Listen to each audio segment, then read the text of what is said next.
The Omnivore's Dilemma by Mark Pollan. What is the omnivore's dilemma? Have you ever looked down at your plate and asked yourself, where does my food actually come from? Is it good for me? The truth is, there's so much food that we can eat, but how do we know what to eat? Humans are omnivores. This means we eat plants, animals, and also fungi. As a result, people have very little built-in instincts that tell us what foods to eat. This is the omnivore's dilemma. We have so much to eat, but how do we know what to eat? The supermarket has many different foods, but if you look around, most people don't know where it came from. Michael Pollan was determined to figure that out. He figured out that there are four different food chains: the industrial organic, the local sustainable, and the hunter-gatherer. The industrial food chain can be thought of as a factory. It is where most of our food comes from, yet all the food usually starts with the same thing: corn.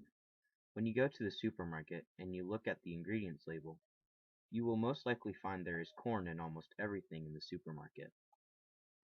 Even meat is made of corn. The corn is used to fatten the animals up so they can be on your dinner plate faster. Michael Pollan went to a farm to investigate. The farm was 470 acres and grew nothing but corn.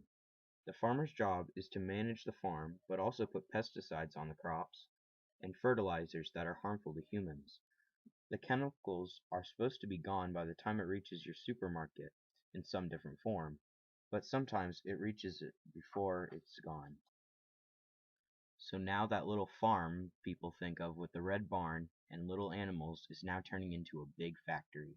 Some animals are able to eat corn, but animals such as cows cannot digest the crop.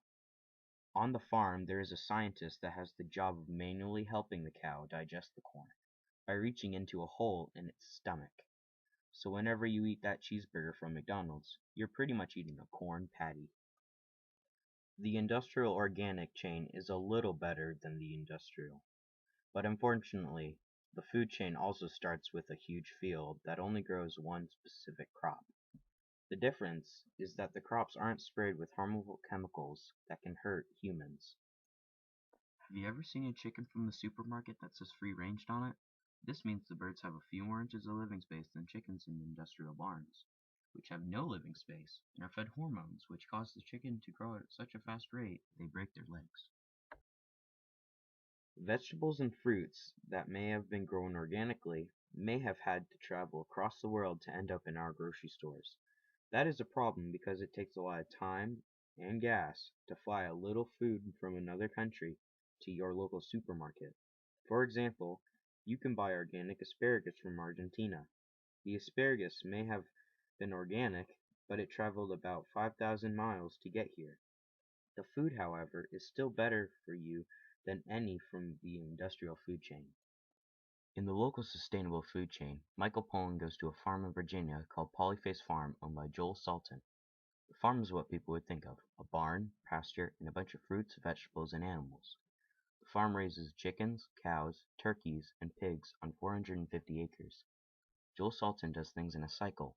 For example, the cows will eat grass in one field, and on the next day, workers will move them to another one, while chickens in the previous field break down cow manure to fertile the ground. This helps the soil become fertile and it will help the grass grow, producing more food for the animals. In an average season, Joel Salton will sell about 30,000 dozen eggs, 10,000 broiler chickens, 800 stewing hens, 50 beef cattle, or 25,000 pounds of beef, 250 hogs, or 25,000 pounds of pork, 1,000 turkeys, and 50 rabbits on the farm. An important way he gets that quantity is the forest. The forest gives the farm its water supply, and the trees keep the farm cool at summer, which reduces the stress of the animals. It also is home to many wild birds which eat the insects, and the trees can be made to wood chips that go into the farm's compost. Everything in the farm works together like one organism. Unfortunately, local sustainable farms are decreasing fast, and unless more people realize how important they are, they will be saved. Long ago, when people didn't have cars, TVs, or supermarkets, people hunted and gathered food. This is the hunter-gatherer food chain. Today, there is rarely anyone who hunts and gathers food for every meal. If someone does hunt or gather, it is usually once in a while. Since people don't have the instincts to tell whether something's poisonous or not, it may be dangerous to go out in the wild and start eating random things off the ground. In fact, 100 out of 10,000 mushrooms are safe to eat. In order to hunt out in the wilderness, laws have been put out that says one needs multiple permits in order to hunt. Because of these laws, many people cannot hunt for their own meat. The hunter-gatherer food chain is the shortest and simple food chain, but because of the obstacles, it is not the most practical. Michael Pollan investigated the 4 food chains, and with the information he found, we can educate ourselves about the food we eat and we can solve the omnivore's dilemma.